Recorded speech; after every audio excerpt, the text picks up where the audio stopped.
Vuelve Estados Unidos a ser el mayor productor de petróleo y gas natural del mundo. Por eso pregunto, ¿la revolución energética en Estados Unidos fortalece la seguridad nacional y fortalece a Europa ante la invasión de Rusia a Ucrania? Lo analizamos. Pero primero, vamos con el contexto. ¿Qué está pasando?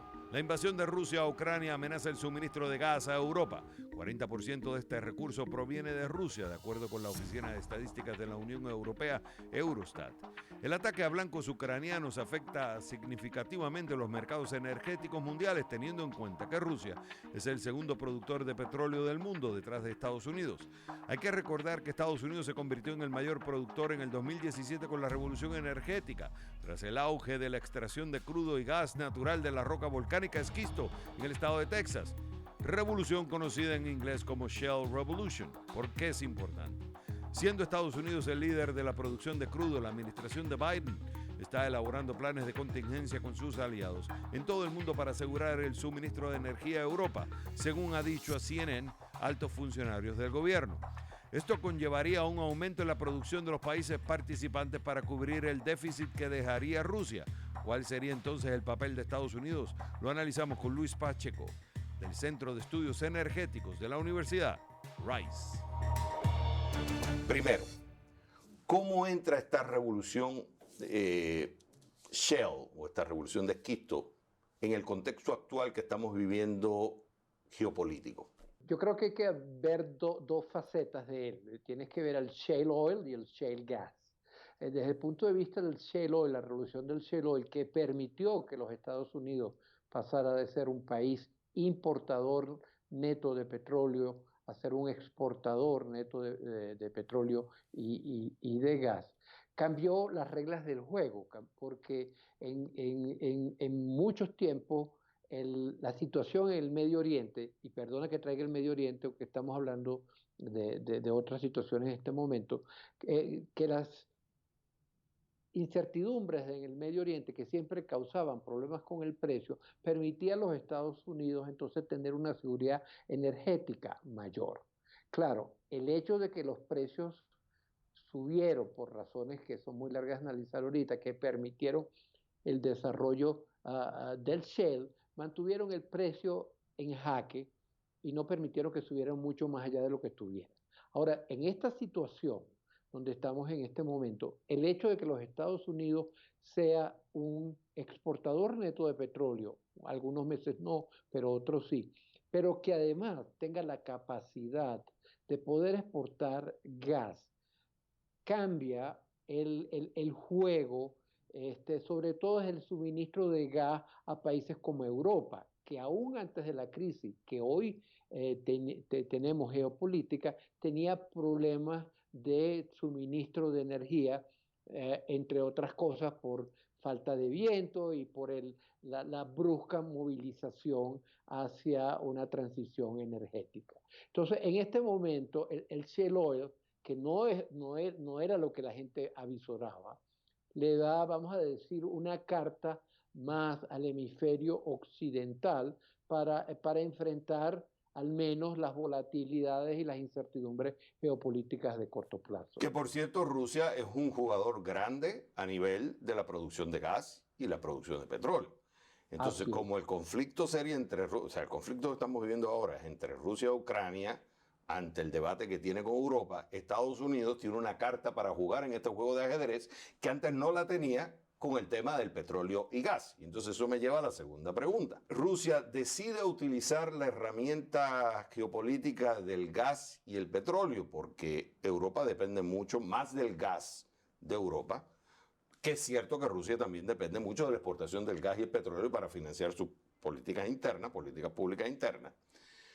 En este caso, Estados Unidos pudiera usar el arma o está usando el arma, es decir, de exportación de petróleo y gas para suplir esa diferencia en caso de que Rusia decide retirar en el mercado. O sea, Europa de alguna forma se estaría beneficiando de este juego geopolítico que Estados Unidos tiene el poder para decirte yo te voy a suplir ese faltante de gas en caso de que haya un conflicto y te puedo dar petróleo también.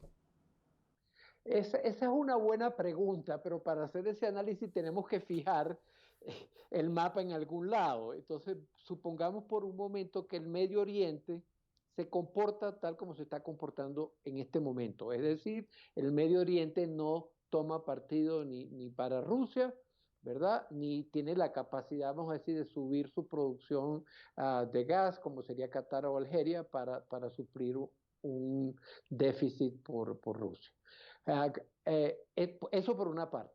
En ese escenario, entonces, la pregunta primera que hay que hacerse es si debe o creemos que es probable que Rusia use la carta del petróleo y el gas con Europa, porque al contrario del petróleo, donde lo puede mandar para otro lado, puede ir a China o puede buscar otros mercados, esto es sin meternos en el tema de las sanciones financieras que pudiera haber, el gas no tiene tanto otro destino. Entonces usar el gas como herramienta es una especie de suicidio si se mantiene por mucho tiempo. Pero supongamos que lo haga, que es como, creo que la última cifra es 30% del gas de Europa viene de Rusia. Yo creo que el shale gas, lo que tú llamas la revolución del shale gas, le permite por un tiempo, no sabría decirte cuánto, depende del tipo de conflicto, es una herramienta obvia para suplir ese gas que lo ha venido haciendo debido a la crisis energética que ha venido sufriendo Europa por otros temas, como ya hablamos. Pero sin duda alguna, le permite a los Estados Unidos y al LNG en particular, el gas natural licuado, le permite jugar un rol importante en mantener o evitar una crisis energética en Europa en la cara de un conflicto de nuevo, de corto plazo. Nosotros estamos en una transición de energía tradicional a energía renovable, vamos a decir, a la revolución verde. Y hay un debate que ya lo hemos hablado entre hacer una transición radical, otros dicen una transición temporal y otros dicen no hacer la transición. La que pesa ahora con más fuerza es la transición radical. Let's do it now. Ya sabemos todas las dinámicas internas, que hay una dinámica complicada en el mundo energético. Falta de inversión, porque se quiere mover a otro lugar, etcétera, etcétera. Pero entonces tenemos este contexto geopolítico y tenemos esta revolución de esquisto que ha creado una controversia en algunos sectores. ¿Cómo entonces ver el contexto de la transición en este contexto geopolítico? Esa es una magnífica pregunta que no tiene una sola respuesta. Yo creo que la primera aproximación a ese problema o a esa situación es lo que te dice que esa transición de dependencia de 80% de fósiles en la matriz energética del mundo, de cold turkey, como decían en los años 60, a puramente renovable, no es una carretera sin fricción. Está llena de baches, de curvas, que son estas situaciones geopolíticas. Ahora, eso es en el corto y en el mediano plazo, sobre todo porque no está habiendo la inversión para hacer eso.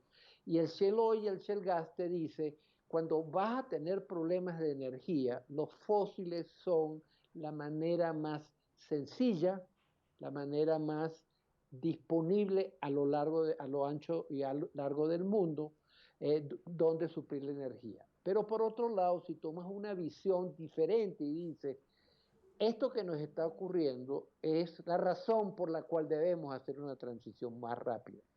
Porque los que controlan los combustibles fósiles, y saquemos a Estados Unidos de ese panorama, no son actores confiables políticamente. Entonces tú tienes las dos fuerzas.